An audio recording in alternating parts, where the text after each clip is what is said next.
Hey guys, welcome back to our channel miracle family. ఎలా ఉన్నారండి అందరూ? ఐ హోప్ మీరు అందరూ బాగున్నారు అనుకుంటున్నాను. సో నేను కూడా బాగున్నాను. సో ఈరోజు నా వ్లాగ్ వచ్చేసి morning only routine vlog. After summer holidays నా వర్క్ అయితే యాజ్ యూజువల్గా స్టార్ట్ అయిపోయింది. పిల్లలతో ఈ సమ్మర్ మొత్తం నేనైతే విలేజ్లోనే గడిపేసిన. ఇక్కడ అసలు లేను, అందుకే వీడియోస్ కూడా తీయలేదు. విలేజ్లో ఉండి వీడియోస్ తీయొచ్చు కదా అక్క అని అంటారు, కానీ అక్కడ నెట్వర్క్ ఇష్యూ ఉంటుంది, అలానే మనకు వైఫై ఉండదు. ఇట్లా కొన్ని రీజన్స్ వల్ల మనం వీడియోస్ పోస్ట్ చేయడానికి పాసిబుల్ కాలేదు. సో అందుకే రెగ్యులర్ వీడియోస్ కూడా నేను పోస్ట్ చేయలేదు, లేదంటే ఖచ్చితంగా పెట్టేదాన్ని. సో ఇక్కడికి వచ్చి జస్ట్ నేను 2 days అయిపోయింది. ఆ 2 days తర్వాత నాకు సమ్మర్ హాలిడేస్ మొత్తం 1 month వెళ్ళిన. 1 month తర్వాత ఇంటికి వచ్చే వరకే నా కిచెన్లో మొత్తం డస్ట్ ఫార్మేషన్ అయిపోయింది. అదంతా క్లీన్ చేసే వరకే నాకు 2 days పట్టింది. ఆల్రెడీ నేను మొత్తం నీట్గా అన్ని డబ్బాలన్నీ తోమి అన్ని క్లాత్ కప్పి వెళ్ళినా కానీ అయినా ఎందుకు మాది హైట్లో ఉన్నందుకు ఏమో మొత్తం డస్ట్ వచ్చి బూజు పట్టినట్టు అనిపించింది నాకు.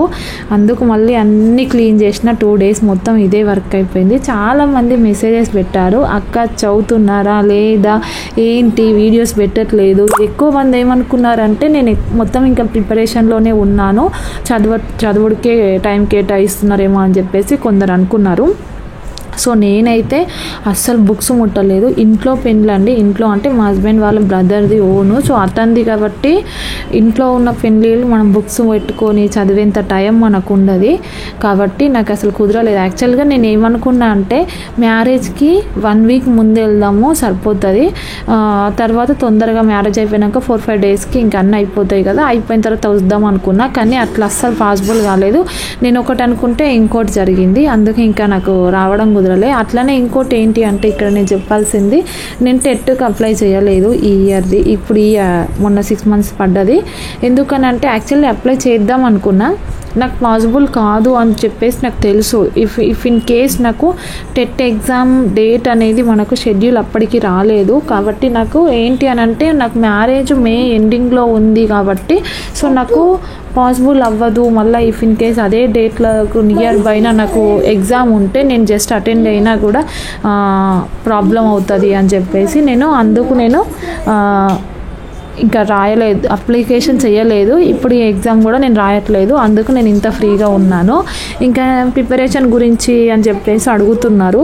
సో నేనైతే ఇంకా ప్రిపరేషన్ నోటిఫికేషన్ వస్తుంది అని చెప్పేసి ఇన్ని డేస్గా ఎదురు చూస్తున్నా, కానీ మనకు నోటిఫికేషన్ అయితే వస్తుంది అనే హోప్స్ లేవు. బికాస్ ఆఫ్ ఎందుకు అని అంటే ఆల్మోస్ట్ ఆల్ గురుకుల కానీ మోడల్ స్కూల్స్ కానీ వీటన్నిటికీ మనకు గెస్ట్ ఫ్యాకల్టీగా రిక్రూట్మెంట్ చేసుకున్నారు.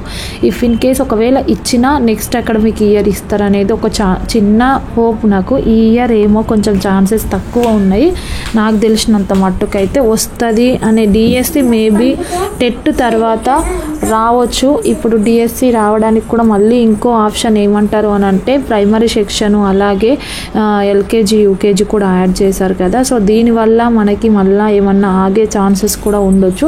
సో నేను ఇవన్నీ ఆలోచించి ఏమనుకున్నాను అని అంటే నెక్స్ట్ ఫర్దర్గా వేరే దాన్ని నేను ఇంకా ట్రై చేసుకుందాము, దాన్ని చేస్తూ నా ప్రిపరేషన్ని కంటిన్యూషన్ చేద్దాము అని చెప్పేసి అనుకున్నాను. ఎందుకు ఈ డిసిషన్ తీసుకున్నా అనేది కూడా నేను చెప్తాను ఈ వీడియోస్లలో.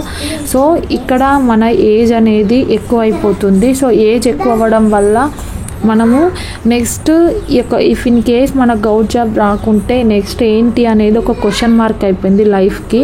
సో ఇలాంటి క్వశ్చన్ మార్క్ లేకుండా ఉండాలి అని అంటే నేను ఇప్పుడన్నా కానీ కొంచెం కరెక్ట్ డిసిషన్ తీసుకొని ముందుకెళ్ళాలి అని అనుకున్నా. మొన్నటి వరకు అంటే చిన్నోడు ఇంట్లోనే ఉంటుండే మా బాబు. సో వాడి వల్ల నాకు ఎక్కడికి వెళ్ళడానికి పాసిబుల్ కాకుంటుండే. ఇన్ కేస్ కాలేజ్కి వెళ్ళాలన్నా, స్కూల్కి వెళ్ళాలన్నా, ఎక్కడైనా జాబ్ చేయాలన్నా కూడా. సో ఇప్పుడు వీడు స్కూల్కి వెళ్తుండు కాబట్టి పిల్లలు ఇద్దరు మార్నింగ్ వెళ్తారు 8:30కి, ఈవినింగ్ 4కి వస్తారు. సో ఈ టైం నాకు మంచి ప్రిపరేషన్కి పాసిబులే. కానీ నేను ఎన్ని ఇయర్స్ కూర్చున్నా కూడా మళ్ళీ నాకు ఒకవేళ నోటిఫికేషన్స్ ఇప్పుడే రాకుంటే మళ్ళీ ఎలక్షన్స్ వరకు టైం తీసుకున్నారనుకో మళ్ళీ మనకి ఇబ్బంది అవుతుంది. సో మనకంటే ఒక ఎక్స్పీరియన్స్ రాదు. దట్టు అట్లా టైం వేస్ట్ చేయడం కంటే ఇట్లా మనం ప్రిపరేషన్ చేసుకుంటూ జాబ్ చేసుకుంటూ ప్రిపరేషన్ అవ్వచ్చు అని చెప్పేసి థాట్తోనే ఈ డిసిషన్ తీసుకున్నాను. సో యూట్యూబ్ అనేది కంటిన్యూషన్ చేస్తానా చెయ్యనా అంటే ఖచ్చితంగా కంటిన్యూషన్ చేస్తాను యూట్యూబ్ అనేది తప్పకుండా. యూట్యూబ్లో ఒకవేళ ఇఫ్ ఇన్ కేస్ నేను బయటకు వెళ్ళి జాబ్ చేయలేను అని అనుకున్నా కూడా స్టిచ్చింగ్ వీడియోస్ నన్నా కానీ పోస్ట్ చేద్దాం అనుకుంటున్నా. ఇక్కడ ఎందుకు ఆ డిసిషన్ తీసుకున్నా అనేది కూడా ఈ వీడియోలో మీకు క్లారిటీగా చెప్తాను. ఇక్కడ స్టిచ్చింగ్ వీడియోస్ చేయడానికి రీజన్ ఏంటి అని అంటే నేను ప్రిపరేషన్లో ఉన్నప్పుడు నాకంటూ ఇన్కమ్ సోర్స్ అనేది నాకు ఇంపార్టెంట్. సో నాకు ఇంపార్టెంట్ కాబట్టి నేను ఖచ్చితంగా ఇన్కమ్ సోర్స్ను యూట్యూబ్ ప్లాట్ఫామ్ ఎంచుకోవాలి అని అనుకుంటే మాత్రం గట్టిగా దీని మీద నేను ఎఫర్ట్స్ అనేది ఎక్కువ పెట్టాలి. ఇప్పుడు బయటకు వెళ్ళి జాబ్ చేస్తే ఒక 9 hours నాకు టైం వేస్ట్ అవుతుంది. ఇక్కడైతే ఒక 4 hours టైం వేస్ట్ అవుతుందేమో. సో ఈ రెండింటి మీద నేను డిపెండ్ అయి ఉన్నా. ఐదర్ జాబ్ ఆర్ ఐదర్ యూట్యూబా ఏదన్నది నేను డిసైడ్ చేసుకున్న తర్వాత నేను కన్ఫర్మేషన్ కూడా ఈ వీడియోస్ రూపంలో మీకు తెలియజేస్తాను. మా ఇంట్లో వాళ్ళ సజెషన్ ఏంటి అంటే, మా హస్బెండ్ సజెషన్ ఏంటి అని అంటే, నువ్వు బయటకు వెళ్ళి జాబ్ చేసి రిస్క్ తీసుకొని ఇంటికి వచ్చి చేసే కంటే సరే నీకు స్టిచ్చింగ్ చేసుకో, ఇంట్లోనే చేసుకొని ఆ వీడియోస్ పోస్ట్ చేసుకొని మామూలు వ్లాగ్స్ పోస్ట్ చేసుకొని మిగతా టైం అంతా ప్రిపరేషన్ కేటాయించుకో. మళ్ళీ నువ్వు బయటకు వెళ్ళి వచ్చి అలసిపోయి ఇక్కడ పిల్లలతోని స్పెండ్ చేయడం అనేది పాసిబుల్ కాదు కాబట్టి సో ఈ ఒక్క చిన్న సజెషన్ అని చెప్పేసి తను అన్నాడు. ఇఫ్ ఇన్ కేస్ ఒకవేళ నువ్వు ఈ ఫీల్డ్లో కూడా మంచిగా రాణించుకుంటే స్టిచ్చింగ్ నువ్వు ఏదైనా మంచి బిజినెస్ కూడా రన్ చేయవచ్చు. ఎప్పుడు జాబ్ చేసినా కూడా ప్రైవేట్ కంపెనీస్లలో ఇప్పుడు నేను చేస్తున్నా కాబట్టి నాకు అనుభవంతో చెప్తున్నా, ప్రైవేట్లో చాలా ఇన్సెక్యూర్ జాబ్స్ ఉంటాయి, శాలరీ బేస్డ్ జాబ్స్ ఉంటాయి. సో వీటిని మనం ఎన్ని ఇయర్స్గా చేసుకుంటూ ఉన్నా కూడా గవే శాలరీస్ ఉంటాయి, తక్కువ పెరుగుతాయి. ఇఫ్ ఇన్ కేస్ గవర్నమెంట్ అయినా కూడా బిజినెస్లో ఉన్నంత ఇన్కమ్ అయితే దీనిలో రాదు. సో ఒక 2 months టైం తీసుకొని మంచిగా నేర్చుకొని ఒక బొటిక్ రన్ చేయు. నీకు ఒకవేళ జాబ్ చేయాలి ఖచ్చితంగా నీ గవర్నమెంటే నీ గోల్ అని అనుకుంటే అది రన్ చేస్తూ నువ్వు అదే ప్రిపరేషన్ అట్లనే కంటిన్యూ చేయి మార్నింగ్ నైట్ అని చెప్పేసి ఒక చిన్న సజెషన్ ఇచ్చిండు. అందువల్ల నేను ఒక థాట్తోని అట్లా అయిపోయినా. కానీ నాకేందని అంటే మనకి ఎప్పుడైనా కానీ ఇంత చదివినందుకు మనకెట్లుంటుంది, కనీసము ఒక జాబ్ చేస్తే బాగుంటుంది. మనము ఇంతవరకు చదివినాము, పీజీలు చేసి బీఎడ్ చేసి లాస్ట్కు ఇంట్లో ఉండి హౌస్ వైఫ్గా ఉండడం అనేది కరెక్ట్ కాదు అనేది నా ఒపీనియన్. అందువల్ల నేను అట్లా డిసిషన్ తీసుకున్నా.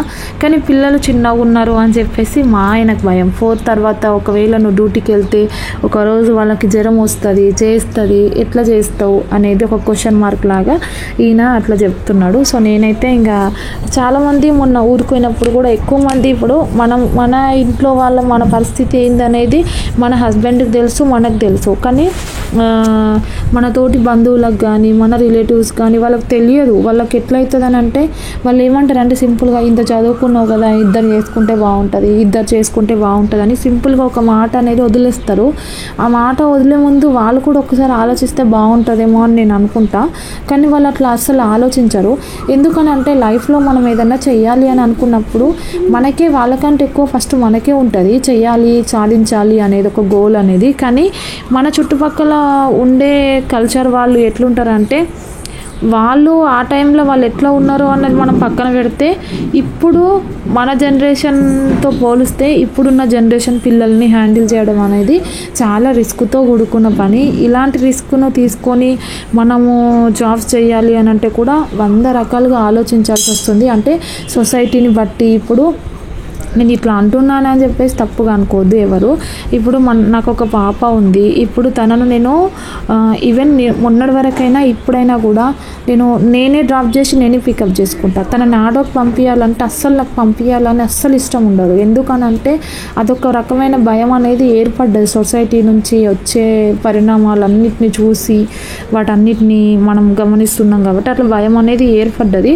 కానీ కొన్ని సిచ్యువేషన్స్లలో మనకు ఇంత కండిషన్ పెట్టి వీళ్ళని పెంచే కంటే మనం కూడా వాళ్ళకి ధైర్యాన్ని ఇవ్వాలి కదా అని చెప్పేసి అట్లా కూడా కొన్ని కాంప్రమైజ్ కావాల్సి వస్తుంది. ఇఫ్ ఇన్ కేస్ జాబ్ చేస్తే మాత్రం ఖచ్చితంగా ఈవినింగ్ డ్రాప్ కోసం అన్నా కానీ నేను ఆటో పెట్టుకోవాల్సి వస్తుంది. సో వీటన్నిటిని నేను ఆలోచిస్తే ఈ జనాలకు ఇప్పుడు మనం చెప్పాలంటే ప్రతిదీ నేను ఎక్స్ప్లెయిన్ చేసి చెప్పలేను. అవును నేను పోతే నా పిల్లలు ఎట్లా, ఇప్పుడు ఒకవేళ నేను జాబ్కి వెళ్తే నాకు వాళ్ళకి జ్వరం వస్తే ఒకరోజు నేను లీవ్ పెట్టాలా, వాళ్ళు లీవ్ పెడతారా, ఎట్లా అనేది క్వశ్చన్ మార్క్ లాగా అయిపోయింది. మళ్ళీ ఇద్దరము ఎంప్లాయీస్గా ఉంటే అది చాలా రిస్క్తో కూడుకున్న పని అని చెప్పేసి మా హస్బెండ్ ఆలోచన. ఎందుకనంటే ఇప్పుడు తను లీవ్ పెట్టి ఉండలేడు, వాళ్ళు లీవ్ పెట్టలేవు, మనము లీవ్ పెట్టి ఉండలేము. ఇఫ్ ఇన్ కేస్ ఒకవేళ ఇద్దరికి లీవ్స్ పాసిబుల్ కాకుంటే చాలా కష్టం అవుతుంది. అక్కడ మనము జాబ్స్ దగ్గర వాళ్ళతో మాట పడాల్సి వస్తుంది, ఇక్కడ మాట పడాల్సి వస్తుంది అని చెప్పేసి ఇన్ని ఆలోచిస్తున్నాము. అసలు ఒక లైఫ్ని బ్యాలెన్స్డ్ లైఫ్గా ఎట్లా డీల్ చేసుకొని ఎట్లా ముందుకు తీసుకెళ్ళాలి అని అంటే 100 రకాల ఆలోచనలు ఉన్నాయి. సో నేను ఇట్లా ఆలోచించడం అనేది కరెక్టా కాదా అనేది కూడా కింద కామెంట్ చేయండి. సో మీ ప్రిపరేషన్ ఎలా ఉంది, ఎక్కడి వరకు వచ్చింది అని చెప్పేసి కూడా కింద కామెంట్ సెక్షన్లో తప్పకుండా చేయండి. సో నేనైతే ఇంకొక 1 వీక్ నాకు కంప్లీట్గా ఇప్పుడు ఈ పిల్లల స్కూల్ స్టార్ట్ అయినాయి కదా, స్టార్ట్ అయినందుకు వీళ్ళకు మొత్తం సెట్ చేసి వీళ్ళని స్కూల్కి పంపించి మళ్ళీ యాజ్ యూజువల్గా స్కూల్కి వెళ్ళి వచ్చే వరకు మనకు కొంచెం రిస్క్. ఎందుకంటే మా చిన్నోడు ఇదే ఇయర్ ఫస్ట్ వెళ్తుండు కాబట్టి సో వాడికి నేను కంప్లీట్గా వాడికి గైడెన్స్ ఇవ్వాలి. వాడు ముందుకెళ్ళి వాడు మంచిగా వెళ్ళడము రావడము భయం అనేది ఏర్పడకుండా, వాడు ఒకవేళ ఏడుస్తే ఎట్లుంటుంది అనేది చూడాలి. ఇంకా నేను చెప్పాల్సిందైతే మొత్తం ఇది నా ఒపీనియన్ మొత్తం చెప్పిన. ఆఫ్టర్ 1 మంత్ నేను ఈ వీడియో వ్లాగ్స్ తీస్తున్నా. ఎందుకో 1 మంత్ తర్వాత వీడియోస్ తీయాలన్నా కొత్తగా అనిపిస్తుంది. మళ్ళీ కొత్తగా ఏదైనా సరే నిజం చెప్తున్నా, ఒక పని మనం మొదలుపెట్టి ఇంకో పని నెక్స్ట్ పనికి వెళ్తూ ఉంటే అదంతా మళ్ళీ కొత్త విధానం లాగా అనిపిస్తుంది. 1 మంత్ తర్వాత నేను ఇలా వీడియో తీయడం అనేది ఒక బద్ధకం లాగా, బాడీ కూడా మొత్తం 9 ఇయర్స్ నేను ఖాళీ ఉండడం వల్ల మొత్తం లేజీనెస్ అయిపోయింది.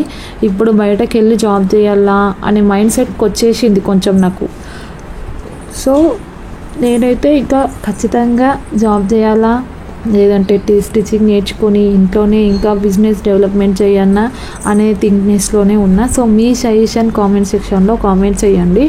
సో తప్పకుండా మీరు కామెంట్ చేస్తారని చెప్పేసి అనుకుంటున్నాను. రీసెంట్గా నేను కొన్ని స్కూల్స్లలో కూడా ఇంటర్వ్యూస్ ఇచ్చిన, 2 days కూడా వెళ్ళిన. అంటే మ్యారేజ్ బిఫోరే నేను ఆల్రెడీ జాబ్ ట్రయల్స్లలో ఉన్నా. అంటే మ్యారేజ్ బిఫోర్ అంటే మా మ్యారేజ్ కదా, మా మరిది మ్యారేజ్ బిఫోరే నేను జాబ్ ట్రయల్స్లలో ఉన్నా. సో ఇమీడియట్గా నేను వెళ్ళిన దగ్గర వెళ్ళా గాడ్ గ్రేస్ వల్ల నాకు సక్సెస్ఫుల్ రిజల్టే వచ్చింది. కానీ నేను ఒక 2 days క్యాంపెయినింగ్ కూడా చేసిన తర్వాత నాకు అన్ఎక్స్పెక్టెడ్గా మా అత్తమ్మ వాళ్ళు 15 days ముందే ఖచ్చితంగా రావాలి అనేసరికి వెళ్ళి నేను ఇంకా ఇక్కడ వెళ్ళాల్సి వచ్చింది. అందువల్ల నేను ఇంకా మళ్ళీ దానికి నేను వద్దని చెప్పేసి అనుకున్నాను. సో నచ్చితే లైక్ చేయండి, షేర్ చేయండి, తప్పకుండా సబ్స్క్రైబ్ చేసి సపోర్ట్ చేయండి. ఇక నుంచి రెగ్యులర్ వీడియోస్ ఖచ్చితంగా నేను పోస్ట్ చేస్తాను. Thank you for watching to everyone.